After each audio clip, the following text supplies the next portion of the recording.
اعوذ باللہ من الشیطان الرجیم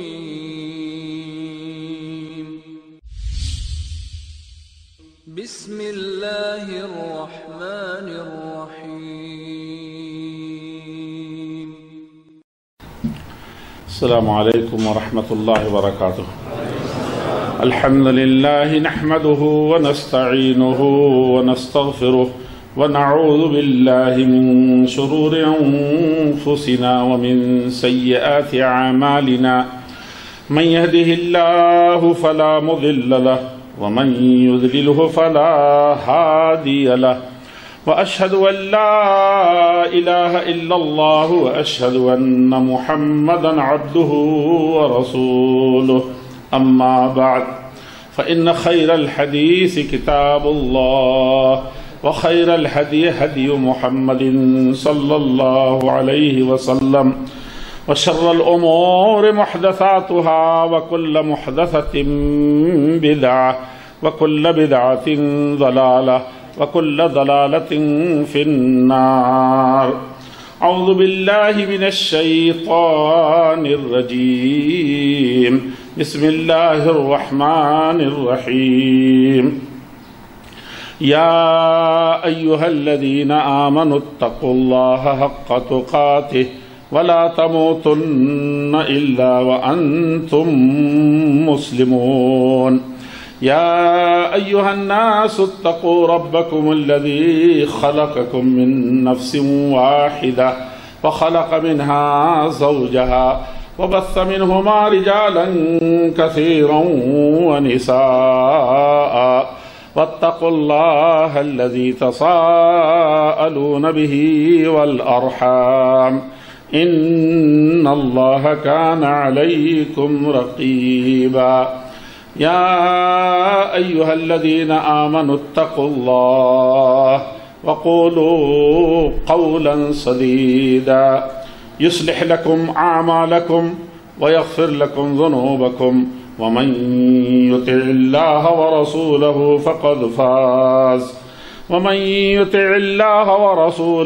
فقد فاز فوزا عظيما۔ وقال تبارك وتعالى في موضع آخر: رجال صدقوا ما عاهدوا الله عليه فمنهم من قضى نحبه ومنهم من ينتظر وما بدلوا تبديلا۔ وقال في موضع آخر: وكذلك جعلناكم أمة وسطا لتكونوا شهداء على الناس ويكون الرسول عليكم شهيدا۔ بہت ہی معزز و محترم میرے دینی ملی بزرگوں، بھائیوں، ساتھیوں، عزیزوں اور قوم کے نونہالوں، خاص طور پر بریدہ اس جالیات کے اہم ترین متحرک و فعال ذمہ داران اور اس کے داعیان، اس سے بھی خاص طور پر محترم مولانا عبدالماجد صاحب اور مولانا ابو محمد صاحب اور دیگر جالیات کے نہایت ہی ہونہار، باحوصلہ و باوقار مدرسین اور داعین، اور اس بریدہ کے تاریخی شہر میں مقیم مختلف جالیات کے میرے نہایت ہی محبوب اور انتہائی باوقار و ذی احترام بزرگوں، بھائیوں، ساتھیوں، ہندوستان اور پاکستان اور بنگلہ دیش اور اسی طریقے سے نیپال سے ہچکچا کر کے زندگی کے مختلف شعبوں میں اپنی اپنی کارکردگی دکھانے اور اس کے ساتھ ہی اس ارض مقدس سے متعلق اس خطے میں سانس لینے والے اور اسی کی پاداش میں اس دین، جس سے دین رحمت کہتے ہیں، دین اسلام کہتے ہیں، اس سے اپنے دامن مراد کو ہمہ وقت بھرتے رہنے کے انتہائی حریص اور اس کے لیے اپنا مال اور اپنا وقت صرف کرنے والے میرے عزیزوں، دوستوں اور بھائیوں، میرے لیے بڑی سعادت کی بات ہے کہ آپ تمام اخوان سے، آپ تمام دوستوں اور بھائیوں سے خالص اور محض اللہ جل شانہ کی دین کی خاطر ملاقات کر رہے ہیں۔ اس سے اچھی کوئی ملاقات ہو ہی نہیں سکتی۔ ومن احسن قولا ممن دعا الی اللہ وعمل صالحا وقال اننی من المسلمین۔ تو بھلا بتاؤ تو کہ اس سے اچھی بات کس کی ہو سکتی ہے جو اللہ جل شانہ سے اس کے ہی محبوب بندوں کو ملا دینے کے لیے، اس تک پہنچا دینے کے لیے لوگوں کو پکارتا ہے، دعوت دیتا ہے، اکٹھا کرتا ہے، اور سب مل جل کر کے اس اللہ جل شانہ تک پہنچنے کی جتن کرتے ہیں۔ بتاؤ تو اس سے بھی اچھی اور بھلی بات کوئی ہو سکتی ہے؟ کبھی ایسا نہیں ہو سکتا کہ روئے زمین پر کوئی ڈائیلاگ بولا گیا ہو، کچھ ملفوظات کہے گئے ہوں، کچھ نصیحتیں کی گئی ہوں، انسانیت اور پوری قوم کی بھلائی کے لیے کوئی بات دہرائی گئی ہو۔ کوئی بھی ایسا ڈائیلاگ اور کوئی بھی ایسی گفتگو اس سے بہتر ہو ہی نہیں سکتی جس میں اللہ جل شانہ کی طرف اس کو بندوں کو بلایا گیا۔ تو اس سے زیادہ خوش نصیبی کیا ہوگی کہ اس کے علاوہ نہ کوئی ہمارا مقصد ہے، نہ یہاں آنے کا کوئی غرض ہے، نہ ایک دوسرے سے گلے ملنے اور ایک دوسرے سے کی باتوں کو سننے کا کوئی اور بھی ہدف اور گول نہیں ہے۔ جو کچھ ہے محض مرضی مولا کے لیے ہم یہاں اکٹھا ہوئے ہیں، اور اس بنیاد پر بھی کہ اس زمانے میں اللہ جل شانہ سے رشتہ جوڑنے کے لیے بھی خود اللہ جل شانہ کے بتائے ہوئے طریقے کو، اور خود محمد الرسول اللہ صلی اللہ علیہ وسلم جو ساری انسانیت کے لیے بلکہ ساری مخلوقات کے لیے رحمت اور آئیڈیل اور نمونہ بنائے گئے تھے، ان کے راستے سے ہٹ کر کے، ان کے طریقے کو نہ اپنا کر کے بہت سی کوششیں اس زمین پر ہو رہی ہیں کہ اللہ کے ان بھٹکے ہوئے بندوں کو، روٹھے ہوئے بندوں کو، اللہ جل شانہ کی رحمت سے چھوٹے ہوئے ان بندوں کو اس سے جوڑ دیا جائے۔ جوڑنے کا یہ کام اسی وقت پورا ہوگا جب صحیح طریقے سے اللہ جل شانہ نے جس طرح سے اپنے نبی کو سکھایا تھا، اور نبی پاک صلی اللہ علیہ وسلم نے ساری انسانیت کے لیے وہ پیغام عام کر دیا تھا، اور سب کو اس بھٹکتی ہوئی، اس سے سکتی ہوئی، اس ماری ہوئی دنیا کو ایسی جگہ پر ان تاریکیوں سے نکال کر کے لا کر کے کھڑا کر دیا تھا جس کے بارے میں خود آخری دنوں میں پیارے حبیب محمد الرسول اللہ صلی اللہ علیہ وسلم نے فرمایا تھا، ترکتکم علی المحجۃ البیضاء لیلھا کنہارھا لا یزیغ عنہا الا ہالک۔ آپ نے فرمایا تھا، میری امت کے لوگوں، میری قوم کے لوگوں، انسانیت کے رکھوالوں، ذرا بتاؤ تو کہ تم کو اندھیرے سے نکال کر کے آج میں نے تمہیں کسی پگڈنڈی پر ڈال دیا ہے کہ تم بھٹکتے ہوئے اپنے منزل مقصود تک پہنچ جاؤ؟ ایسا ہرگز نہیں ہے، بلکہ ہم نے تم کو ایک روشن شاہراہ پر، ایک انتہائی باوقار اور کھلے سڑک پر ڈالا ہے جو تمہیں تمہارے مقصد میں کامیابی تک پہنچا دے گا۔ اور اس روشن شاہراہ کی مثال ایسی ہے کہ اس کی پر رات نہیں آتی، اور رات آ بھی جائے تو اس کی رات عام دنوں کے روشن دن سے بھی زیادہ روشن ہے، وہاں کوئی راہی بھٹک نہیں سکتا ہے۔ علی المحجۃ البیضاء، ایسا چوراہا ہے، لیلھا کہ اس کی رات بھی کنہارھا اس کے دن کی طرح روشن ہے۔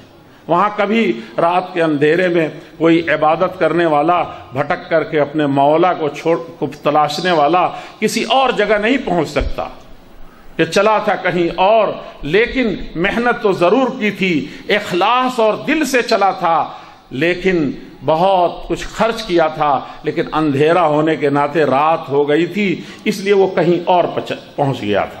نہیں، پیارے حبیب صلی اللہ علیہ وسلم نے فرمایا کہ لیلھا کنہارھا، اس کی رات بھی اس کے دن کے مانند روشن ہے۔ ایسی جگہ تمہیں چھوڑا ہے، ایسی جگہ لا کھڑا کیا ہے۔ اور لا یزیغ، آپ نے پھر متنبہ بھی فرما دیا کہ لا یزیغ، اس سے ذرہ برابر ٹس سے مس یا بھٹک کر کے کسی بھی کجی اور ٹیڑھے پن کی طرف وہ جا ہی نہیں سکتا،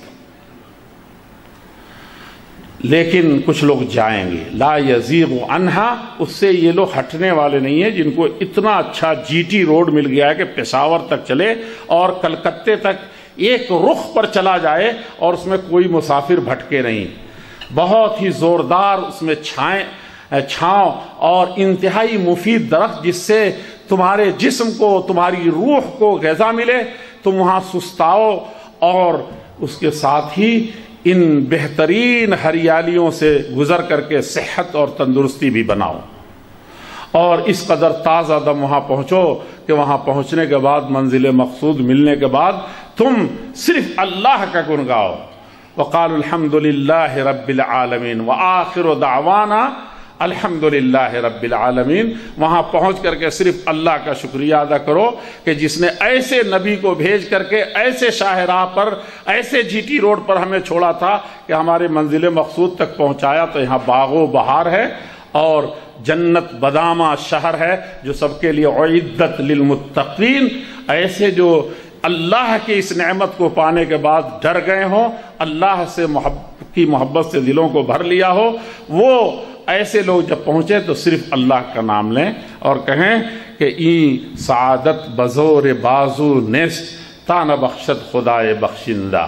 اللہ کی ہی یہ بہت بڑی مہربانی تھی، اس کا بڑا فضل تھا، اس کی بخشش تھی کہ اس نے ہم کو ایسا راہبر عطا فرمایا، محمد الرسول اللہ صلی اللہ علیہ وسلم، امام الانبیاء، سید الاولین والآخرین اور سید ولد آدم، جو سب کا سردار ہے، اماموں کا سردار ہے، ولیوں کا سردار ہے، بزرگوں کا سردار ہے، امام الانبیاء ہے۔ انبیاء نے ان کی امامت میں اپنی زندگی کا سب سے بہترین وقت گزارا ہے۔ یہ کسی دست و بازو کی، ہاتھ کی قوت کی، زبان کی لیاقت کی، دل میں اخلاص کی، اور یہ ہے کہ کسی اور بھی ذریعے سے اسے حاصل نہیں کیا جا سکتا۔ یہ محض فیض ربانی ہے، بخشش خداوندی ہے، اللہ جل شانہ کی شان ہے جو اپنے بندوں کو عطا کرتا ہے۔ ولیکن قلیل من عبادی الشکور، تھوڑے بندے ہیں جو ایسی دولت پا کر کے بھی، ایسی راہ پا کر کے بھی بھٹکتے نہیں۔ لیکن آپ نے فرمایا لا یزیغ، اس سے تھوڑا بھی ادھر ادھر نہیں ہوگا، لیکن کون ہوگا؟ الا ہالک، جسے چند قدم یہاں سے ہٹنے کے بعد بھی ہلاکت کے گڈھے میں گر جانا ہے۔ اور یہ گڈھا اتنا خطرناک ہے جسے آپ نے فرمایا تھا کل محدثۃ بدعہ۔ دیکھو یہ روشن شاہراہ ہے، اب تم پگڈنڈیاں بناؤ گے یا ڈھونڈو گے یا بنی ہوئی پر چلو گے، جیسا جیسا زمانہ ہوگا کیا ہوگا؟ وہ بدعت کا راستہ ہوگا اور روشن شاہراہ نہیں ہوگا۔ سنت خدا محمد الرسول اللہ صلی اللہ علیہ وسلم کی دکھلائی ہوئی ہدایت کی راہ نہیں ہوگی۔ کیا ہوگی؟ وہ جہنم کی کھائی ہوگی۔ وَكُلُّ بِدْعَةٍ ضَلَالَةٍ، بھٹک جاؤ گے، آپ بھٹکتے ہوئے چلو گے۔ وَكُلُّ ضَلَالَةٍ فِي النَّارِ، اور سب سے اس روئے زمین میں جتنے گڈھے کھودے گئے اصحاب اخدود کے لیے جو جہنم تیار کی تھی ظالموں نے، وہ ہو یا دنیا کے جتنے گڈھے کھودے جاتے ہوں، ان سارے گڈھوں سے سب سے زیادہ ہولناک اور بدترین گڈھا یہ ہوگا۔ او تحوی بہ الریح من مکان سحیق، اس شاہراہ سے جب ٹوٹے گا، ہٹے گا تو ایسے گڈھے میں گرے گا جس کی کوئی عطا پتہ نہیں ہوگی، اس کے دل خالی ہو جائیں گے، ہوا ہو جائیں گے، دل میں قابو نہیں ہوگا اور نہ ہی اس کے جسم میں قوت ہوگی، اور بالکل ہی بدحواسی کے عالم میں وہاں پہنچ جائیں گے۔ میرے عزیزوں، میرے بزرگوں، میرے بھائیوں، میرے ساتھیوں، بہت زیادہ فکر مندی کے ساتھ اس زمانے میں اس نبی کی اس بات پر غور کرنا ہے کہ اس نبی نے کن حالات میں ہمیں یہاں چھوڑا تھا، جسے آپ نے محجۃ البیضاء کہا تھا، بالکل سفید واضح روشن چمکتا ہوا شاہراہ، چمکتی ہوئی سڑک، کہیں اس میں ٹیڑھا پن نہیں ہے۔ اور وہ کون سی سڑک تھی؟ مسلک کون سا مسلک تھا؟ مسلک سنت کا راستہ۔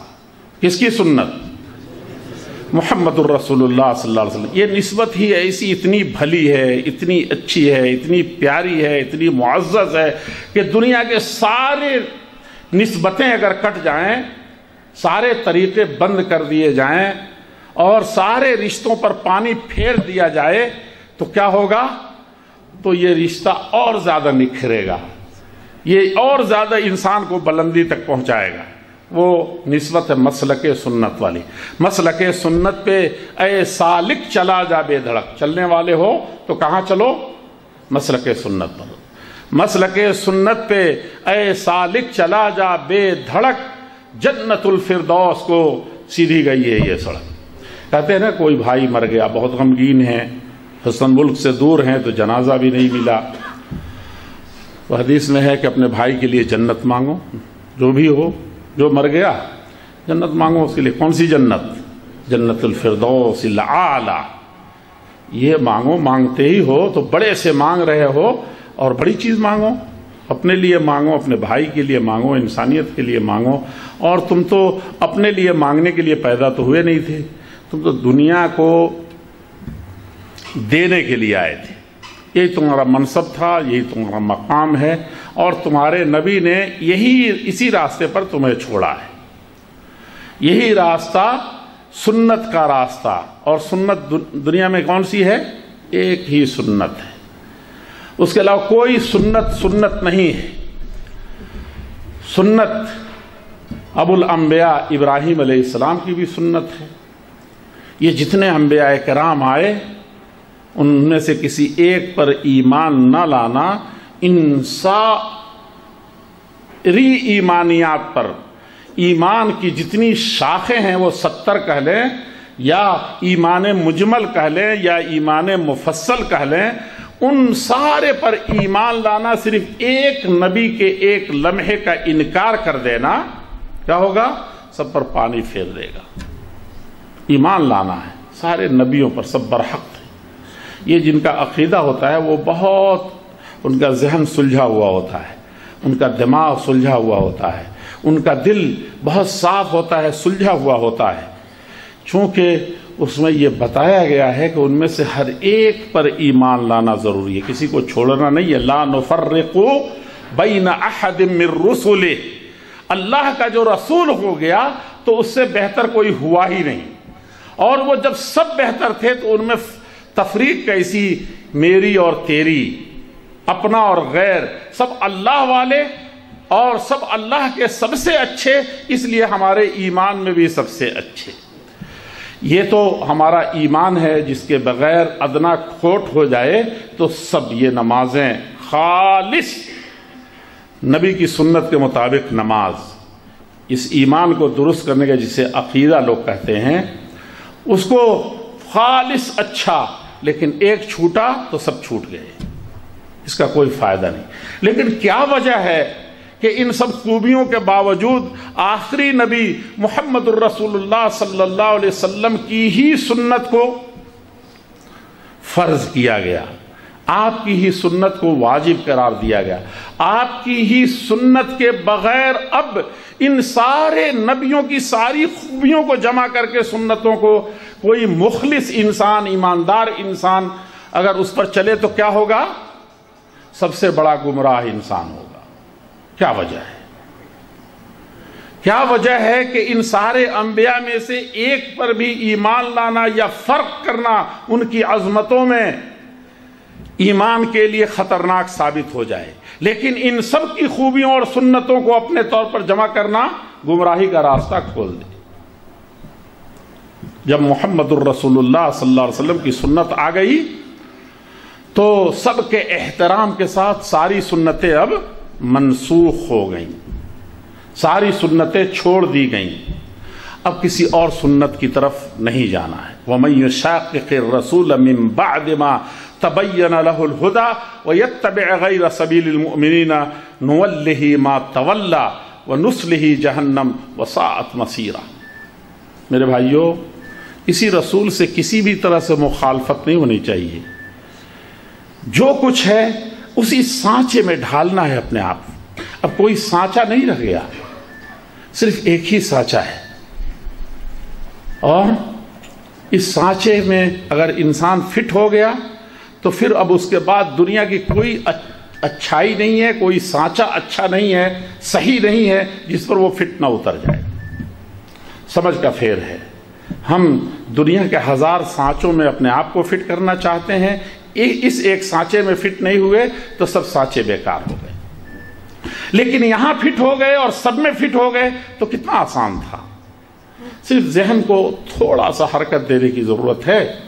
خواہ آپ دنیاوی کسی برائی میں، مال و دولت کی برائی میں ملوث ہوں، خواہ آپ کو بھٹکنے کا سیاست میں بھٹک رہے ہوں، خواہ آپ جغرافیائی اعتبار سے کسی جھگڑے کے شکار ہو گئے ہوں، یا عبادات کے سلسلے میں آپ کہیں بھٹک رہے ہوں، سانچے تلاش رہے ہوں کہ یہ کتنا اچھا ہے، یہ گیان دھیان والا اچھا ہے، ہا والا اچھا ہے، یا یہ کہ فلاں اچھا ہے، فلاں اچھا ہے، یہ سارے سچے، یہ سانچے سچے ہو سکتے ہیں لیکن سب انتہائی زیادہ خراب ہو سکتے ہیں، مارکیٹ میں کبھی بھی نہیں چلے گی، کسی بھی مارکیٹ میں فٹ نہیں ہو سکتی۔ ذات پات کے جھگڑے ہیں، ملک کے جھگڑے ہیں، جغرافیہ کے جھگڑے ہیں، ان سب میں تم ناکام ہو جاؤ گے۔ کہاں جا کے کامیاب ہوگے؟ جب ایک سانچے میں فٹ اتر جاؤ گے تو یہ سب سانچے تمہارے اپنے ہوں گے، اور منڈی میں جب نکلو گے مارکیٹ میں تو سب کہیں گے کہ یہ ہم اصلی سانچے پر بنا ہوا، یہ اصلی سودا ہے جسے ہم لیں۔ اور اللہ جل شانہ تو اسی ایک سانچے کی بنیاد پر خرید و فروخت کرے گا، نہ نام پر، نہ نسب پر، نہ کسی نسبت پر، نہ کسی شہر کی طرف نسبت سے، نہ کسی شخصیت کی طرف نسبت سے۔ نسبت ایک ہے، عمل کی، نسب کی مول کوڑی بھر نہ ہو بازار محشر میں، نسب کی مول کوڑی بھر نہ ہو بازار محشر میں، جلاہے اور سید سے عمل کی ہو خریداری۔ وہ عمل، اس عمل کی خریداری ہوگی، وہاں ذات نہیں، وہاں پات نہیں، بلکہ جو بھی لے کر کے آئے گا، جس نسل جس قوم بلال حبشی سے تعلق رکھتا ہو تو ابو جہل کی زوردار نسبت کام نہیں دے گی۔ وہ جس کا چہرہ دیکھ کر کے دنیا روشنی حاصل کرتی تھی، اتنا گورا تھا اور اس قدر اس پر خون کی لکیریں چمکتی تھی جسے ابو لہب کہتے تھے۔ اتنا خوبصورت چہرہ اور اس چہرے پر خون کی لکیریں اور خون کا گلاب کی طرح سے پھیلاؤ، ابو لہب، لیکن وہ آگ کے لہب کا شکار ہو گیا۔ نسبت نہیں۔ یا فاطمہ بنت محمد، اے محمد کی بیٹی فاطمہ، کتنی پیاری تھی، کتنی پیاری تھی۔ کبھی اٹھتے نہیں تھے کسی کے لیے آپ، کبھی کسی کو خاطر میں نہیں لایا، لیکن بیٹی جب آ رہی ہے تو کیا ہو جاتے تھے؟ استقبال کرتے تھے اس بیٹی کا۔ لیکن جب موقع آیا نسبت کا تو کہا کہ یہ نسبت کچھ فائدہ نہیں دے گا۔ سلینی من معلی ما شئت، میری جگر کی ٹکڑا، نور چشمی، کیا ہے وہ؟ میری مال میں سے، ایسے بھی میں مالدار نہیں ہوں لیکن اپنی بیٹی کے لیے کچھ کر سکتا ہوں۔ جو مانگنا ہے سوال کرو، مل جائے گا۔ وَلَا أُغْنِي عَنْكَ يَوْمَ الْقِيَامَةِ شَيْئًا، اس نسبت کے بارے میں اس بھرم میں نہ رہنا، کبھی بھی یہ تمہارے ذہن و دماغ میں نہ گزرے کہ جب وہاں عمل کی خریداری ہوگی تو وہاں محمد الرسول اللہ صلی اللہ علیہ وسلم، جس سے اچھی نسبت، جس سے بڑی نسبت، خواہ وہ ایمان کی نسبت ہو، خواہ وہ خاندان کی نسبت ہو، خواہ وہ جس طرح کی بھی نسبت ہو، اس سے بہتر نسبت کوئی اس زمین میں اللہ جل شانہ نے پیدا ہی نہیں فرمائی۔ ساری نسبتیں یہاں آ کر کے ہیچ ہیں۔ تو ایسی نسبت جب کام نہ آئے کہیں، اور صاف صاف یہ بیٹی سے کہا جائے کہ لا اغنی عنکی، میری جگر کی ٹکڑی، میری نور چشمی، میں اللہ جل شانہ کے ہاں جب جائیں گے قیامت کے دن تو میں ذرہ برابر بھی کسی بھی طرح سے تمہیں کفایت نہیں کروں گا، ذرہ برابر کام نہیں آؤں گا۔ غنا، جس کو مالداری کہتے ہیں، عثمان غنی کہتے ہیں نا، مالداری، اللہ کے پیارے رسول صلی اللہ علیہ وسلم سے زیادہ مالدار کوئی نہیں پیدا ہوا۔ سب سے بڑے مالدار اگر عثمان غنی غنی ہو سکتے ہیں تو دنیا کے سارے غنی اس غنی پر قربان کر دیے جائیں جو محمد الرسول اللہ صلی اللہ علیہ وسلم، یعنی بے نیازی دنیا سے، دنیا کی نسبتوں سے، دنیا کے بہت سارے کاموں سے۔ جب یہ سب سے بڑی بے نیازی کے بعد کہتا ہے کہ نہیں اس وقت کوئی نسبت نہیں، لا اغنی، یہ عربی لفظ اصل میں اس کا ترجمہ نہ ہو سکتا ہے نہ مفہوم، 10-5 منٹ خرچ کریں تو شاید آپ کے ذہن میں نہ اتار سکیں کہ کسی طرح کا کوئی امید، کسی طرح کی کوئی مدد، کسی طرح کا کوئی لگاؤ ہو ہی نہیں سکتا بیٹی میری اس دن۔ ایسا لفظ ہے یہ غنا کا لفظ۔ اسی لوگ کہتے ہیں کہ سب سے مالدار کون ہے؟ جو اپنے نفس کا مالدار ہے۔ اور سب سے بڑا کلاش اور بھکاری کون ہے؟ جو سب سے زیادہ دولت رکھ کر کے بھی اس کا ذہن پریشان ہے۔ کہاں؟ وَهَلْ مِن مَزِيد، کچھ اور حاصل ہو، کچھ اور حاصل ہو۔ سب سے غنی کون ہے؟ غنی النفس، جو نفس سے مالدار ہو، کوئی پرواہ نہیں۔ یہ ہے تب بھی اور یہ ہے تب بھی، اور یہ دونوں میں سے کچھ بھی نہ ہو تب بھی یکساں ہے۔ سب سے بڑی مالداری اس نفس کی مالداری ہے، اور یہ نفس تو بھرتا ہی نہیں ہے کبھی نہیں۔ لو کان لابن آدم وادیان من ذهب لابتغى ثالثا ولا يملأ جوف ابن آدم الا التراب۔ یہ نفس بھرتا نہیں ہے، اس کو ایک ہی دولت جب ملتی ہے تو سب سے خوش نصیب، سب سے کہتے ہیں راجا کی طرف سوچتا ہے، بادشاہوں کی طرح اس کا دماغ۔ کہتے ہیں کہ نہیں کہتے ہیں؟ ماں باپ کے بارے میں کیا کہتے ہیں کہ ماں باپ کیا ہوتے ہیں؟ بادشاہ ہوتے ہیں، ہے کہ نہیں؟ اور ان کا دماغ بادشاہوں کی طرف سے، کب کس بیٹے کی طرف کتنے لطف و کرم کے نظر ڈال دیں، یا ان دونوں ہونٹوں کو ہلا دیں، جیسے بادشاہ ایک طرف ہلایا تو یہ پورا قبیلہ ہی صاف کر دیا گیا، سب معطوب ہوئے اور رادے درگاہ کر دیے گئے، ہٹا دیے گئے۔ کوئی منصب، کوئی کرسی، کوئی مال نہیں، بلکہ ہو سکتا ہے جیل۔ اور کبھی وہ ادھر تھوڑا سا انتہائی بیکار لوگوں کی طرف نظر کر دے تو کیا ہوگا؟ وہ بالکل شاہوں کی صحبت کے ساتھ جو اتراتے چلتے ہیں لوگ، تو اب وہ سب سے اونچا ہوگا۔ ٹھیک یہی حال کہتے ہیں ہمارے یہاں دیہات میں کہ ماں باپ کیا ہوتے ہیں؟ بادشاہ ہوتے ہیں۔ کب کس کی طرف ذہن پھر جائے، آپ سے ذہن پلٹ گیا ہے تو یہ بہت بڑی بدقسمتی ہے، اور کسی اور اولاد کی طرف چلا گیا تو یہ سب سے بڑی اس کی خوش قسمتی ہے۔ تو بادشاہ دنیا میں، یہ بادشاہ تو بہت حقیر ہوتے ہیں، یہ بادشاہ ہوتے ہیں جو ماں باپ کی شکل میں ہوتے ہیں۔ اس لیے ہمارے یہاں دیہات میں کہتے ہیں کہ ماں باپ۔ ماں باپ کا مطلب کیا ہے؟ اگر پورا ایک طرف دے دیا، سب کچھ ایک ہی طرف کر دیا تو کہا ماں باپ تو بادشاہ ہیں، جدھر رخ ہو گیا ادھر چلے گئے، اس لیے ہم اس میں بھی بہت خوش ہیں، ہے کہ نہیں؟ اور ادھر اگر ذہن مڑ گیا ان کا تب بھی ہم بہت خوش ہیں۔ یہ تو بادشاہ سے اعتراض کرتے ہیں کیا کوئی؟ نہیں، حکومت ہم جیسے کہیں گے ویسے چلائیے، دولت جیسے میں کہتا ہوں ویسے بانٹیے، اور یہ کیجئے۔ نہیں، بادشاہ ہے تو بادشاہ ہے، ایسے ہوتا ہے۔ میرے بزرگوں، میرے بھائیوں، میں یہ اس نقطے کو پر توجہ دلا رہا تھا جو نسبت تھی اللہ کے پیارے رسول صلی اللہ علیہ وسلم، سنت آپ ہی کی۔ اور وہ سنت کیسی؟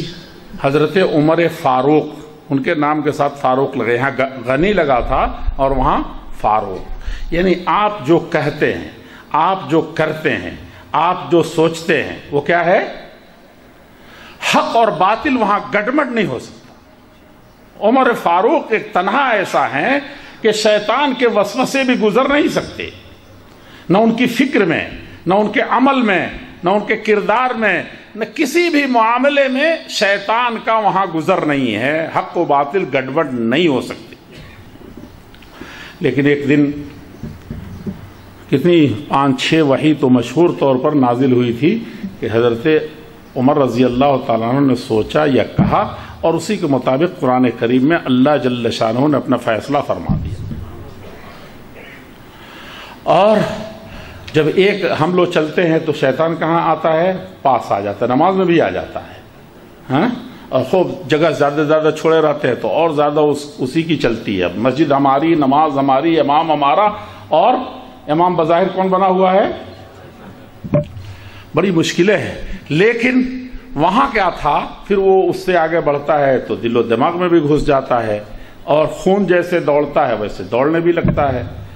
بڑی کٹھنائیاں ہیں، لیکن عمر ابن خطاب ایسے تھے کہ جب کسی گلی سے چلتے تھے تو شیطان گلی بدل دیتا تھا۔ ایک دن انسان ہے، اسی لیے صرف ایک ہی آئیڈیل اور نمونہ ہے، کوئی اور نہیں ہو سکتا، نہیں اس دماغ میں اس کی گنجائش ہونی چاہیے، نہ ایمان میں گنجائش ہونی چاہیے، نہ اعضاء و جوارح میں ہونا چاہیے، نہ عمل و کردار میں ہونا چاہیے۔ حضرت عمر ابن خطاب رضی اللہ تعالی عنہ کی فضیلت جتنی بھی بیان کی جائے کم ہے، قرآن میں جتنے کچھ ہیں اور حدیث پاک میں جتنے ہیں، اور دنیا کے عیسائیوں نے بھی اللہ کے رسول صلی اللہ علیہ وسلم کو انصاف کی بنیاد پر کہا کہ اس دھرتی پر آنے والے انسانوں میں سب سے عظیم الشان اور انسانیت کے لیے سب سے فائدہ مند اور مفید انسان آپ سے پیدا نہیں ہوا زیادہ۔ تو حضرت عمر فاروق کے بارے میں کہا کہ دنیا جہاں بانی و جہاں رانی، دنیا چلانے اور سیاست دانی، ساری دنیا ہیچ ہے اس کے سامنے، اور کم سے کم عام چیزیں دیکھیں تو سارے نبیوں کو بھی اس کے اپنے عقیدے کے مطابق انسانوں کو لے کر کے کہا کہ دنیا کا سب سے 8واں انسان ہے جب سے دنیا پیدا ہوئی ہے کہ اس کے ٹکر کا پیدا نہیں ہوا۔ کیا ہے اس آدمی کا؟ اللہ کے رسول صلی اللہ علیہ وسلم نے فرمایا تھا کہ عمر باب ہیں، دروازہ ہیں، اور جب یہ دروازہ ٹوٹے گا تو امت کہاں جائے گی؟ 73 راستوں کی طرف نہیں جائے گی، 73,000 راستے تلاش لے گی۔ 73 راستے تو صرف وہ ہیں جو آپ کو اس شاہراہ سے ہٹانے والے ہیں، ہٹتے چلے جا رہے ہیں، لیکن اس میں کتنی پگڈنڈیاں بنتی ہے وہ بہت خطرناک ہے۔ قرآن کریم نے اس کو ذکر کیا ہے، نبی سے خطاب کر کے کہا ہے کہ بتوں کو توڑ دیا، خانہ کعبہ کے 300 بتوں کو، 360 بتوں کو چھڑی لاٹھی لیے ہوئے ہیں اور ایک ایک پر ایسے مارتے چلے جا رہے ہیں۔ جاء الحق وزهق الباطل، جب توڑ لیا تو اللہ جل شانہ نے پوچھا افرأیت من اتخذ الہہ ہوا، دنیا کی بڑی قوتوں کو آپ نے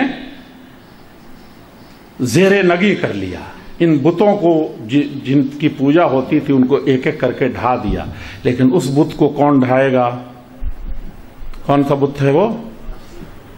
جو اپنی خواہشات کو اپنا معبود بنائے ہوا ہے، دین کے معاملے میں بنائے، نماز روزے کے معاملے میں بنائے، عمل کرنے میں بنائے، یا دنیا کے سیاست میں جا کر کے بنائے، کہیں بھی اپنی خواہشات کے مطابق چلنا ہے۔ اور اللہ کے پیارے رسول صلی اللہ علیہ وسلم نے کیا فرمایا تھا کہ کوئی مومن ہو ہی نہیں سکتا جب تک کہ لا یؤمن احدکم حتی یکون ہوا و ہوس، اس کی خواہش، اس کی ہوا و ہوس کیا ہو جائے؟ تبعاً، تابع ہو جائے، بالکل اس کی خواہش کہاں لگے؟ میری سنت کے پیچھے لگ جائے، میرے طریقے کے پیچھے، تبعاً لما جئت بہ، جو کچھ میں لے کے آیا۔ ابراہیم علیہ السلام پہلے آئے تھے کہ بعد میں؟ بہت پہلے آئے تھے۔ موسیٰ علیہ السلام جیسے اولو العزم نبی پہلے آئے تھے، سارے نبی تو پہلے آئے تھے، آخری نبی محمد الرسول اللہ صلی اللہ علیہ وسلم۔ پھر آپ کیوں فرما رہے ہیں کہ لما جئت بہ، میں جو لے کے آ چکا، مجھ سے پہلے جتنے اچھے ہونے والے تھے اب ان سے اچھے میرے بعد کوئی آئے گا بھی نہیں، اور اچھائی مجھ پر آ کر کے مکمل ہو گئی۔ بعثت لأتمم مکارم الاخلاق، بس اخلاق کے، عادات کے، اقدار کے جو بھی منازل ہو سکتے ہیں وہ بھی میں نے پورا کر دیا۔ یہ اسلام کی اتنی عظیم الشان یہ عمارت ہے، اس میں بہت خوبصورت بنا ہوا ہے اسلام کا یہ انتہائی بلند و بالا بلڈنگ، لیکن کیا ہے اس میں؟ ایک تھوڑی سی خامی رہ گئی ہے، میں آ گیا تو کیا ہو گیا؟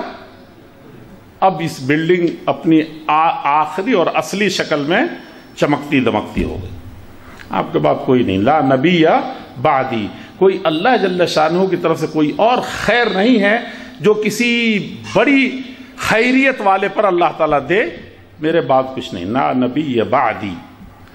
حضرت عمر ابن خطاب رضی اللہ تعالی عنہ اتنی ساری خوبیوں کے باوجود، شیطان کے نہ بھٹکنے دینے کے باوجود، جانتے کیا فرماتے ہیں؟ ایک دن ان کو توریت کا ایک پنہ مل گیا، پنا نہیں جانتے، ورق جانتے ہوں گے، یعنی ایک صفحہ، ایک صفحہ ملا۔ ایک صفحے کو پڑھا تو اتنی پیاری چیزیں تھیں اس میں، جس سے انسان گناہ چھوڑ دے، عبادت کرنے لگے، دوسروں کا حق دبا، یعنی بہت پیاری چیز لکھی تھی۔ آئے اللہ کے پیارے رسول صلی اللہ علیہ وسلم کی خدمت میں۔ اس سے بھی پتہ چلتا ہے کہ انسان کو بھلی اور بری خود فیصلہ نہیں کر سکتا، خصوصاً مسلمان ہے تو اس کے لیے بھلا اور برا کوئی معیار ہے ہی نہیں۔ اگر کوئی بھلائی نظر آتی ہے تو کہاں آئے وہ؟ اللہ کے پیارے رسول صلی اللہ علیہ وسلم کی خدمت میں آئے۔ اور کہاں ہے وہ خدمت اس وقت؟ جس کے لیے اماموں نے، جس کے لیے ولیوں نے، جس کے لیے مفسرین نے، جس کے لیے محدثین نے، جس کے لیے اہل حدیث نے پوری 14 صدیوں میں اپنی جان، اپنا مال اور سب کچھ گنوا دیا تھا، سب کچھ لگا دیا تھا، ان کی وہی پونجی تھی۔ اور اس پیارے رسول صلی اللہ علیہ وسلم کی پیاری تعلیم اور ہدایت اور خدا کو لا کر کے رکھ دیا تھا۔ تو وہاں لے کر کے آئیے، اب کوئی اچھی چیز ملتی کہ اچھی ہے بھی کہ نہیں ہے۔ چمکتا جو نظر آتا ہے سب سونا نہیں ہوتا، تو اس لیے اگر سونا ملے تو کہاں لے کے جائیے؟ جہاں سونار کے پاس، سونار کے پاس، صراف کے پاس، جو اس کو پرکھتا ہو، جانتا ہو۔ اور ان اماموں نے یہی کہا تھا کہ بھئی کوئی چیز اچھی لگتی ہے تم کو، اور چاہے اللہ کے رسول کی کے نام پر اس کی نسبت سے کہ یہ ان کی ہے، تو کیا ہے؟ لوگوں نے کہا کہ کہیں کہیں بہت اچھی بھی چیز لگتی ہے اور اللہ کے پیارے رسول سے نسبت بھی اس کی لگی ہوئی کہ آپ ہی نے کیا یا آپ ہی نے کہا۔ تو حضرت ابو زرع رازی، امام بخاری، امام علی ابن مدینی، امام ابو حنیفہ، امام مالک، امام شافعی اور امام احمد بن حنبل اور ان سب کے اساتذہ جو ان سے کہیں بلند تھے اور اپنے وقت کے حقیقی امام تھے،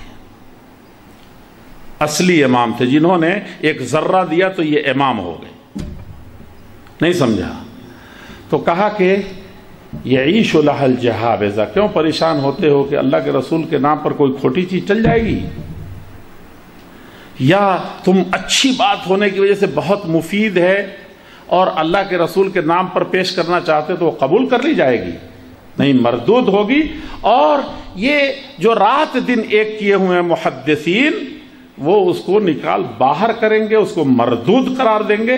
مقبول آپ کی وہ پیاری چیز ہوگی جو جس کو، اس سونے کو جس سونار نے پرکھا ہو۔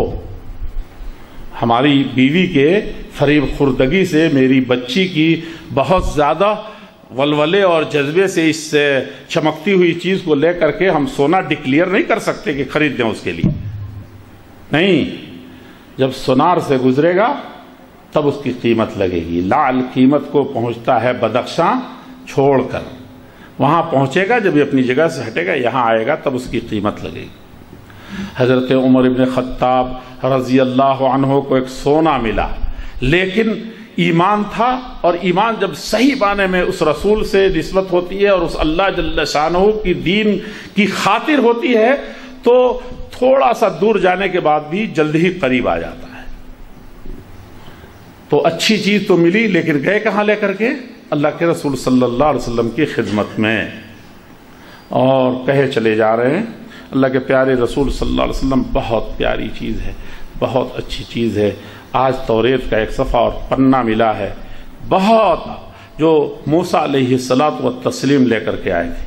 آدمی جب خوش ہوتا ہے تو کسی اور چیز کی پرواہ نہیں کرتا۔ اپنے ابا کے پاس بچہ آئے گا، بڑا مگن رہے گا کہ یہ دیکھیے نا کتنی اچھی سرٹیفکیٹ لائے، پورا ایکسٹروڈ کیا ہے میں نے، یعنی اول پوزیشن ہے۔ کہاں؟ مدینہ یونیورسٹی میں اول پوزیشن ہے، مکتب میں، اسکول میں، ہے کہ نہیں؟ کسی بھی زندگی کے میدان میں وہ مگن ہوتا ہے اسی میں، وہ دیکھتا ہی نہیں کہ ابا کی کیا حالت ہے۔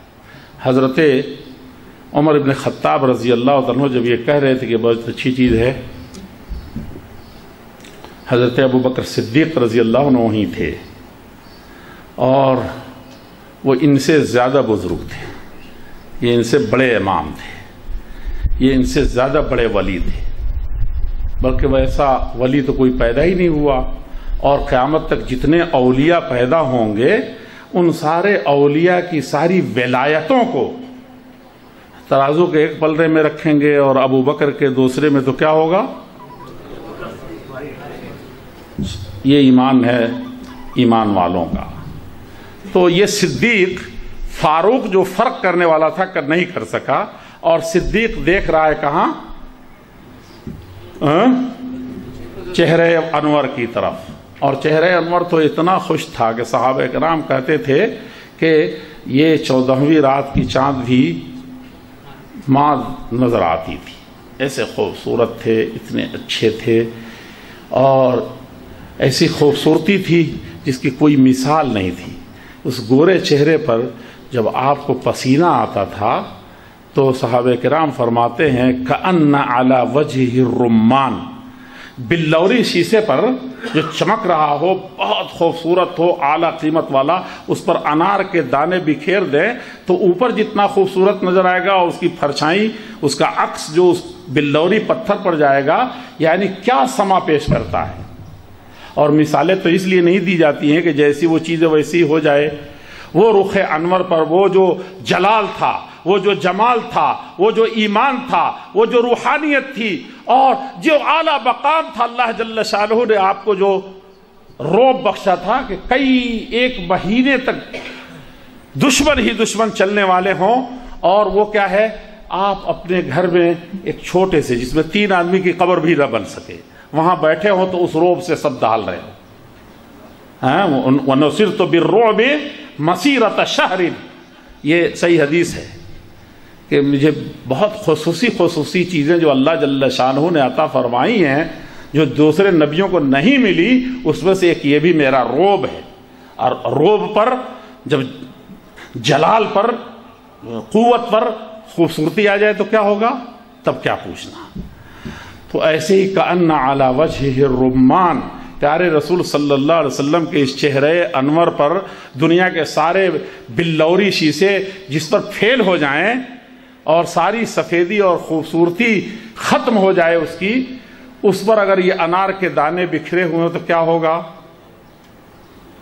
تو ایسے آپ کا چہرہ دمکتا تھا جب یہ پسینے اس پر، تو کبھی غصہ ہوتے تھے تب، اور محنت کرتے تھے تب، دونوں صورتوں میں یہ چہرے کی خوبصورتی بڑھ جاتی تھی۔ تو جب حضرت ابو بکر صدیق رضی اللہ تعالیٰ عنہ نے دیکھا چہرے کی طرف تو کیا کہا تھا حضرت عمر رضی اللہ عنہ؟ دعا دی تھی کہ بہت اچھی چیز لائے، اور پیارے رسول صلی اللہ علیہ وسلم بہت خوش ہیں،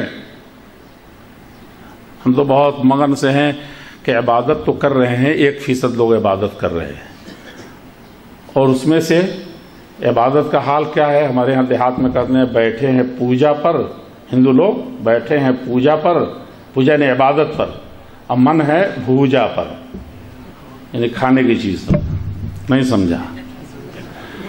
تو عبادتیں وہ جسے پیارے رسول صلی اللہ علیہ وسلم نے فرمایا تھا کأنک تراہ، اللہ جل شانہ کو اس کی عظمتوں کے ساتھ، اس کی حکمتوں کے ساتھ، وہ جو تم پر دیا کرتا ہے، ان ساری چیزوں کو لے کر کے کتنا ممنون ہوگا انسان۔ آپ کو تو کسی نے ویزا اچھے وکیل نے لگوا دیا، ایجنٹ نے، تو کیا کرتے ہیں، بہت اچھا تھا، کتنی مرتبہ ذکر کیا، 8-10 سالوں میں، بہت اچھا تھا، بہت اچھی جگہ بھیجا تھا، یہ تھا، پیسہ بھی کھایا آپ کا، خوب کمایا بھی، وہ سب کچھ کیا، لیکن تھوڑا سا جو وعدہ کیا تھا نبھا دیا۔ سبحان اللہ العظیم، اللہ جل شانہ کیا ہے، انہوں نے فرمایا تھا، دعا نہیں دی تھی، کہا کہ ثقلت کا امک یا عمر، اگر دنیا میں کوئی بد نصیب ماں ہو تو اس کے سامنے تڑپ تڑپ کے اس کا بیٹا مر جائے، وہ سب سے خراب منظر ہوتا ہے کسی ماں کے لیے، اور سب سے بدترین چیز ہوتی ہے۔ کہا ثقلت کا امک یا عمر، تمہاری ماں اپنی آنکھوں کے سامنے تم سے ہلاک، برباد، مرا ہوا، گرا ہوا پائے۔ عربی میں اگر صحیح ترجمہ کریں اس کا، ثقلت کا امک یا عمر۔ اس کے بعد کیا فرمایا تھا، اما ترا بوجہ رسول اللہ صلی اللہ علیہ وسلم، ہم تو بہت دھیرے سے کرتے ہیں کہ بھئی یہ بھی اچھا ہے، یہ بھی اچھا ہے، یہ نہیں ہے، یہ نہیں، یہ چلے گا، اس میں برائی ہی کیا ہے۔ ہاں بھائی، آپ چاول میں گڑ جتنا زیادہ ڈالیں گے اتنا ہی میٹھا ہوگا نا، نہیں ہوگا، ہر جگہ یہ فارمولا نہیں چلے گا، زہر ہو جائے گا، زیادہ میٹھا ہوگا تو شوگر والے کھائیں گے، کہیں نہیں کھائیں گے، فٹ ہی نہیں ہوگا اکثر لوگوں کو۔ ہوگا چاہے نہیں ہوگا، دنیا کے مثالوں میں ہو جاتا، جتنا گڑ ڈالیں اچھا ہو سکتا ہے، ہو جاتا ہوگا، لیکن یہاں کوئی ملاوٹ نہیں چل سکتی، کسی طرح سے نہیں چلے گا۔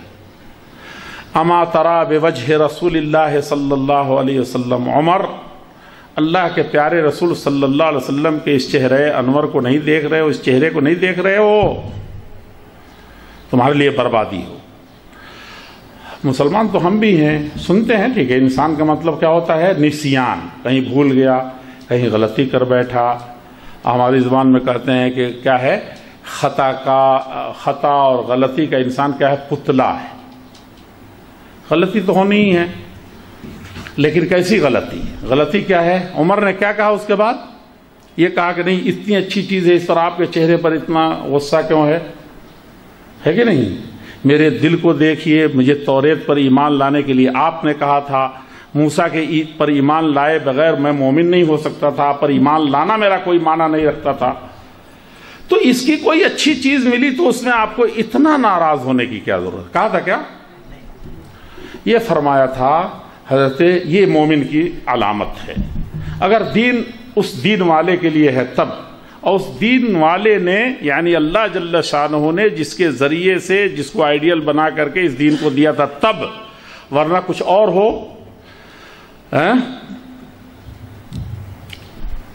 دل تو اپنا پورے صنم قدے میں ہے، تو کیا ملے گا نماز میں؟ تیرا دل تو ہے صنم آشنا، تجھے کیا ملے گا نماز میں؟ ایسے ایمان اور ایسے دین اور ایسی دینداری کا کوئی فائدہ نہیں۔